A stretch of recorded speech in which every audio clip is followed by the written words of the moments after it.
diminishing. So I asked the question, where is the love? Children are being abused daily. But guess what? The abused children grow up. Yeah. They're on your jobs. That's right. They sit beside you in the movie theaters. They sit beside you at the games. They're delivering your pizza, making your meals in the restaurants, washing your clothes, cleaning your cars, cleaning your carpets. They're everywhere. They are coming to visit you at your homes. They're sitting right next to you in the church.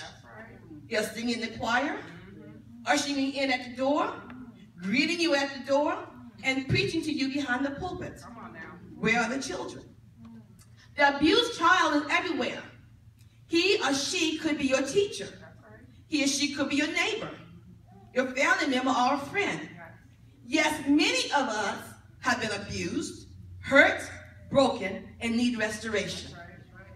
Regardless of whether we were abused or come from dysfunctional families, been hurt, broken, or feel or have felt unloved, uncared for, it doesn't matter. God expects two things from us. That's my message about today. Doesn't matter where we came from, but it matters where we're going. So we have a choice today, heaven or hell.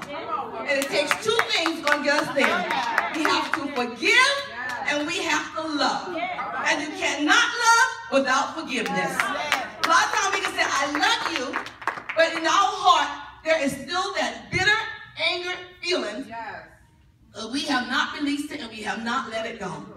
So if we want eternal life with the Father, there's two things we must, and say with you, we must forgive, and it does not matter how nice you look, how beautiful you smell, it does not matter. If you have not forgiven, you cannot love.